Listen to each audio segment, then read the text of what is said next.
data to show which exercises are the best for each body part. Proponents of EMG studies, this is electromyography, which actually shows muscle activation quite accurately, would say, yes, we know which exercises are best. Today, we're going to list the best exercises for each body part based on these studies, and we're either going to agree or disagree based on our experience. Ooh. Let's get into it. Yeah. I like this. Yeah. I like this thing. Let's decide. First, set the table for, because I think this is actually this is an interesting topic to me. It is. It's a bit controversial.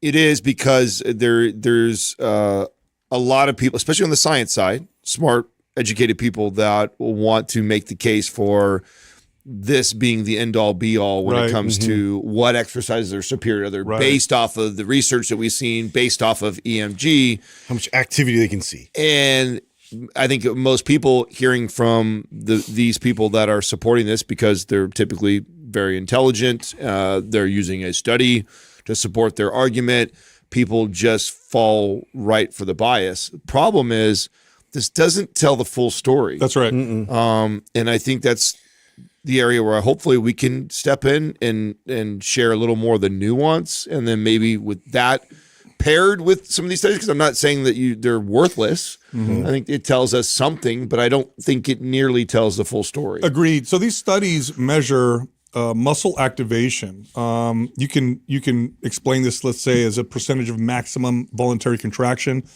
how many muscle fibers are being activated. So it's definitely valuable. The problem is that doesn't necessarily mean the most muscle growth, which we'll get to. And this also doesn't take into consideration individual variances, how you perform the exercise, if it's appropriate for you, what your technique looks like, and so forth. And we've trained people for many, many years. And when you talk to coaches and trainers who've done this, sometimes you get a different answer because of their experience. So I'm going to go off of, and we're going to talk about what the studies show, what the EMG studies show to be the absolute best. And as we talk about them, I'll read what the studies actually show in comparison to certain popular exercises, for example. And then I think we can throw in kind of, our opinion on it. So we'll start with chest.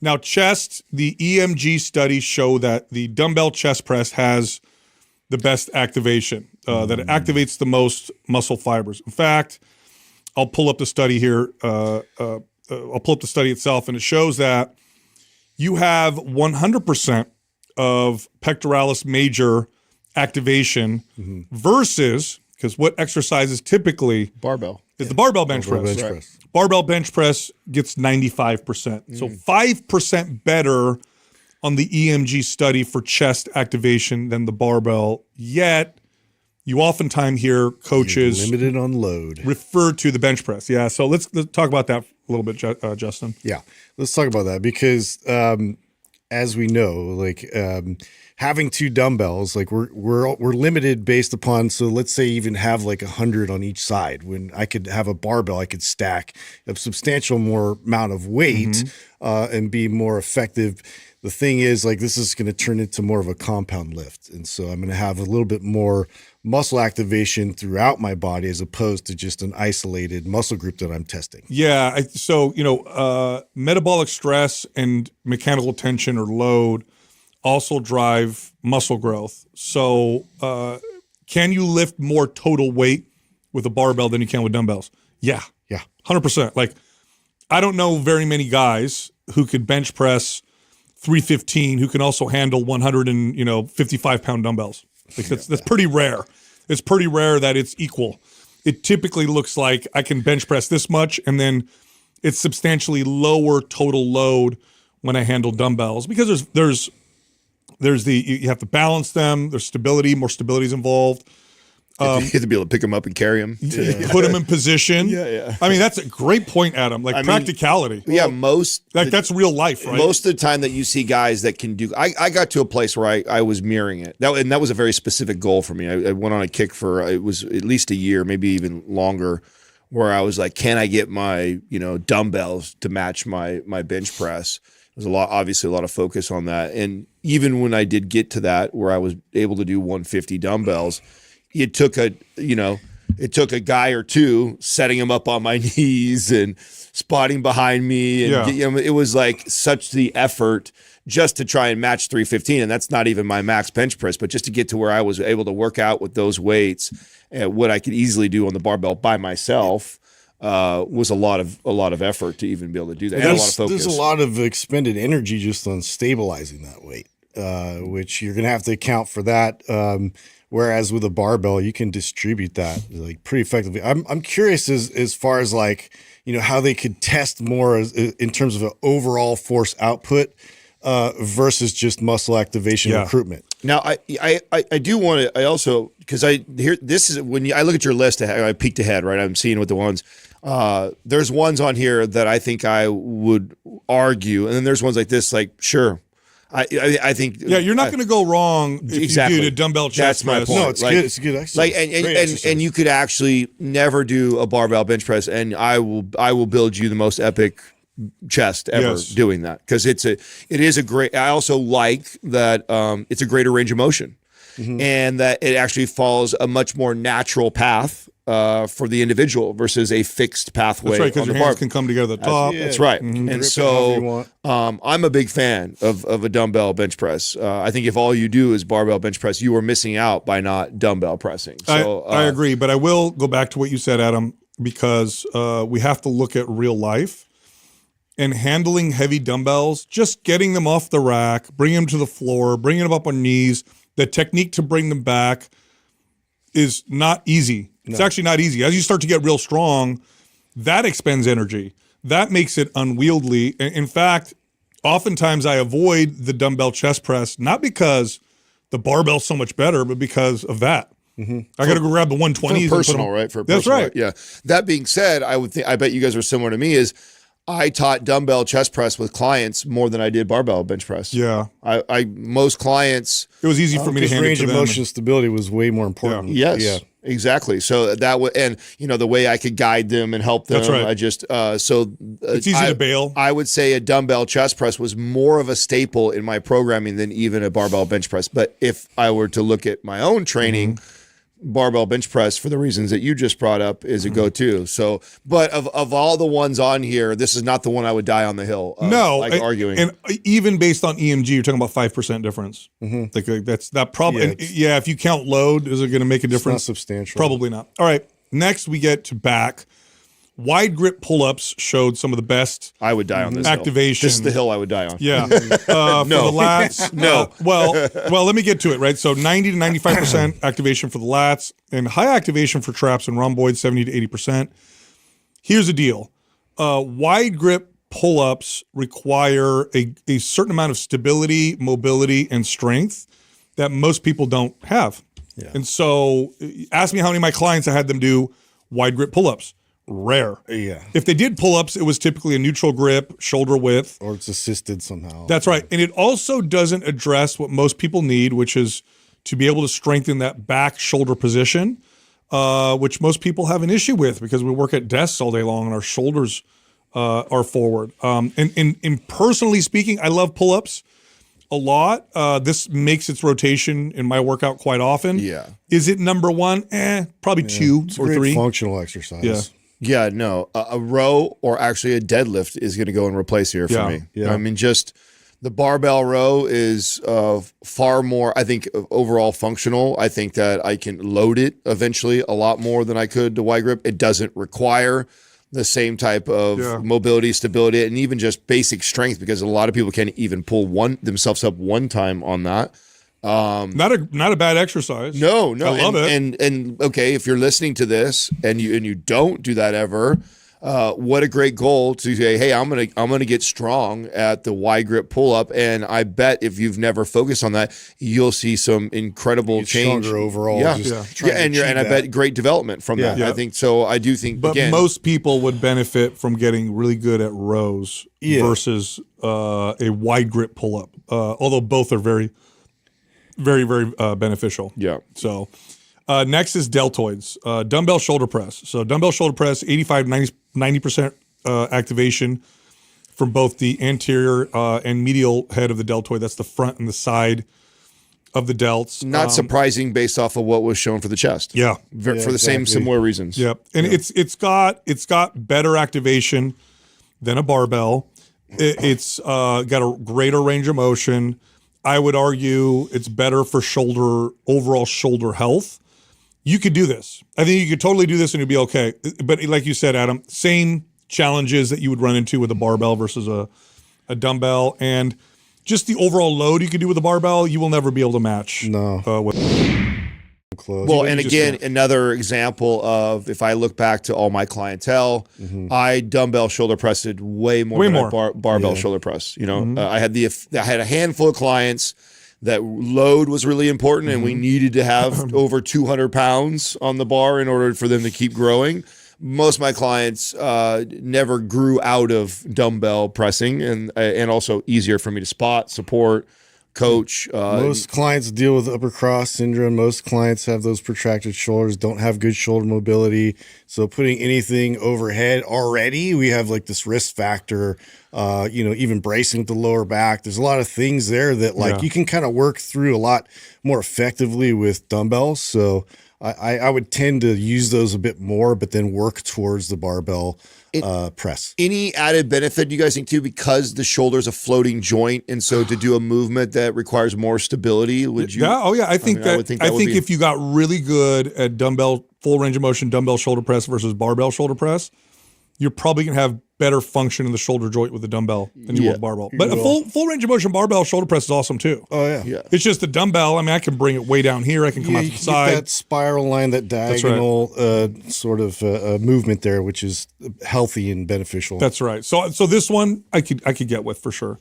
Quads, barbell back squat, 74% activation for the quads, with about 43% for glutes. This is what they rated number one. I actually thought it was. I thought they rated hack squats as number one. No, barbell back squat seems to have the best. Not even front squats. Yeah, best, and it's close. It's pretty close. This I agree with. 100%. Yeah. It's the best exercise. I mean, leg press is a limited range of motion. Back squat does so much for the whole body. Yeah. It's a fundamental, human movement to be able to do. No arguments for me on this. And then when it comes to, they didn't say leg extension or something. I know, it's so funny when they show those EMG studies. Leg extension, like, why waste your time? Yeah, why waste your time? Nobody's ever built big quads from doing, nice quads from doing leg extension. Yeah, I actually thought they had hack squats as one, leg extension as two, and I thought back squats was like three. No, and this is based off of analyzing all the data. I actually used AI to go through all the EMG studies. Interesting. Okay. So you might find one or two that show a little bit better. Okay. By the way, here's a funny thing, okay? Again, we're going to go back to individual variance. If I have, now this isn't common, but let's say I have a client, or you're the kind of person that is like hip extension or glute dominant. So your squat, you have this interesting looking squat where you don't get much knee flexion and extension. Like you really sit back with it. And you'll sometimes see this with a low bar squat. Powerlifters will do this. Lane squats like this. Yeah, to generate the most amount of power and strength.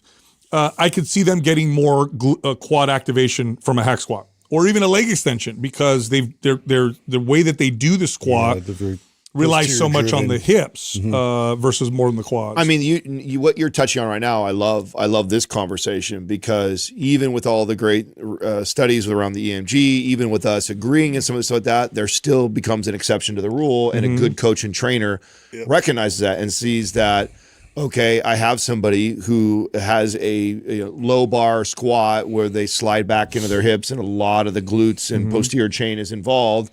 And hey, right now we're trying to focus on quads. Like, yeah, front squat, hack squat, other movements become better, even though the studies and the research might point to the back squat in that situation. Well, that's generally speaking, and in that study. But I bet they didn't take 100 and all 100 people squatted like Lane Norton does. And if they did, it would look different. That's right. And so you have to always be able to consider that too. That's right. Next up, hamstrings, Nordic curls. Now, I agree that you probably are going to get the most. Brutal. Good luck getting anyone to do these. But I don't know very many people that can do this without hurting themselves. I only had a couple clients. Not a lot. This is a very high tension exercise requiring very strong hamstrings with lots of stability. By the way, the Nordic curl outperforms a leg curl on a machine, precisely because you also have to stabilize your upper body as you go down. So you get a little bit of that extension that the hamstrings and the stabilization that the hamstrings provide. Yeah. But yeah, if you line this up with other hamstrings, I would guess it's going to be the Nordic curl. Yeah. But good luck finding someone who could do this. Yeah, this wouldn't be mine, right? So it not would be as this would be a stiff-legged deadlift right here for me. Yeah, If because I could do that with anybody. That's right. Yeah. Very easy, basic movement for a lot of people, but so valuable. In fact, I right now I can only literally think of 2 clients I was able to do Nordic curls with my entire career. Yeah. I don't even know I'd if I probably even do good mornings before I do these. Yeah, and I don't even know if I could do these right now if I tried them. I haven't done them in so Not long. without assistance. I'd have to Yeah. do Oh, yeah, assistance no, with a pole. Yeah, it's just not. There's ways that, by the way, the point we're making, Yeah. I could You could use straps. Yeah, and there's a lot of ways to regress this movement. But again, why? When I can go right to another movement that I think is so important. I think learning how to do a proper stiff-legged deadlift is such an important. There's also the functional component. You're far more likely to lift something off the ground than you are to do a Nordic curl in real life. So in exercise, by the way, Yeah. strength, this is very important for people to understand. Strength is as much of a skill as it is your muscles contracting. Right. In other words, you could have muscles that contract way harder than another guy.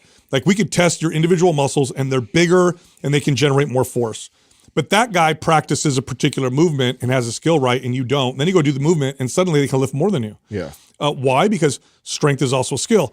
Not practicing hip hinging, which you're going to do in your life all the time, is a missed opportunity. Yeah, missed opportunity. Nordic curl. Like, have you guys ever done a Nordic curl in real life? I've never in my life had to pick myself up. Hold on a second. That's my other controversy, the hip thrust.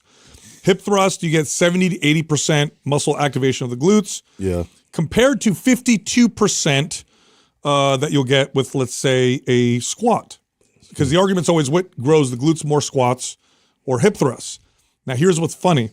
I have studies that compare muscle growth, okay? And this is exactly what we're talking about.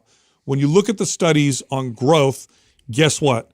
They're both pretty damn close. Yeah. In fact, it's pretty the close. studies suggest that the squat might be a tiny bit better at growing the glutes than the hip thrust. So yet the hip thrust in the EMG study is at 70 to 80% activation, where the squat's only 52%. So if you based it off that, you would think you would see a big difference in hypertrophy. The studies that actually measure the end result, which is growth, actually show no difference.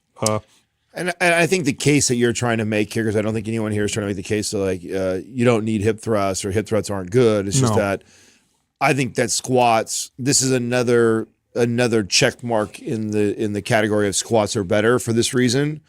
The last 3, quads, hamstrings, and glutes, you get from squatting. And if you get really proficient at that, the carryover into all those gets greater too. And so as a trainer, programming for someone doesn't mean I'm never going to do hip thrusts. It means I'm primarily going to get really good at the squat with my client. And every once in a while, we might do some hip thrusts because it does have great benefits to It'll accompany it. But I'm going to get really good at back. Because in fact, your point with the back squats, even for quads, it's so good. It's like this would be an example of where maybe they front squat a little bit because I still want them squatting for that. But then for glutes, we're going to make sure we back squat. And so they're getting lots of squatting, and lots of squatting is going to make them really good at squatting. Getting them really good at squatting is going to make them strong in all those areas. Right. Now, again, another wrench in this whole conversation. There are people where hip thrusts are going to be superior for glutes. And these are people that have trouble connecting to the glutes when they squat. Yep. Now, so this is where I think EMG studies are excellent. If you're that person that has trouble connecting to a muscle in conventional, well-regarded exercises that you're supposed to do for that body part, like if you're that person that's like, man, I squat and I never feel my glutes, my quads get a pump, I'm building my quads, my glutes don't seem to be growing at all, it's because of your technique and how the squat is being activating your body. These are the people that hip thrusts are going to be amazing for. For sure. And this is why hip thrusts on social media get so much love, because the type of person, the bias of the person that discovers the hip thrust and then raves about it is typically the person that just didn't get good activation from a squat.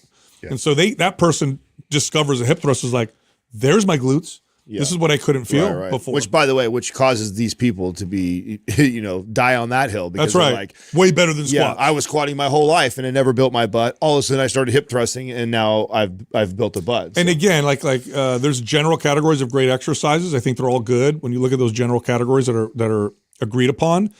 And then you have your individual variance where like, man, I know you said that you feel this exercise more, but I feel this one more. Well, you probably are, it's probably better for you then. So listen to your body when it comes to that. For biceps, concentration curl, interesting. I would not place a concentration curl in the top 5 of big bicep building exercises. Yeah. I just wouldn't. I think it's the load. You're just not going to lift as much as you would with a traditional standing curl or a barbell curl. Barbell curl, yeah. Concentration curls are good, but it doesn't typically make the top, 4 or 5 for best bicep exercise. That being said, we're talking about the biceps, so almost any bicep exercise is okay. It's not a big deal. Yeah, I'm surprised that the reverse grip pull up did not get. I don't think they tested it. Oh, they didn't even test it probably. How many people do a reverse grip pull up with emphasis on the bicep? Like besides arm wrestlers, nobody really does that would be a really cool does it. EMG study thing because I think it would crush. Yeah, I think so too. Just in that stretch position like that and actually curling the body weight up. I mean, to me, it's like if Nordic curls wins for hamstrings, I would think that would win for biceps. Right. Yeah, I mean, you got to go to that level. We got to get it more popular before it gets tested that way. Yeah. The other reason why I think concentration curl probably measured high, the bicep does flex the elbow, but a lot of people don't realize this because one of the heads of the bicep goes over the humerus or the top of the arm. It also brings your arm up a little bit. Your elbow. When I'm in that concentrated curl position, I'm often having to activate the bicep in 2 different directions, which you don't get a lot of sometimes in other exercises. Okay, I'm going to speak upon the athletic side of the fence here. Like, show like what is the concentration curl exactly? Yeah, like for sports. No, just like what position is your arm in? This is either bent over or on your arm. Because is it like the one that's coming in like this? Yeah. Get out of here. The Arnold curl. Yeah. You know how much I love it when Justin doesn't know a bodybuilding exercise. Like I would even say preacher curl over that. Yeah. Like, like that. This is a silly one. By the way, here's what the study shows: 90% activation versus a preacher curl, which is 86%. 4%. Probably nothing. Yeah. Especially when you consider. Well, and then when you add in what you guys said earlier about load and stuff like that too, so you're talking about a major difference. Totally. Yeah. All right, for triceps, dips. Dips outperform skull crushers and push downs by 5 to 10%. I'm not going to argue with that. I'm definitely not. I love dips. I love dips. And they're functional.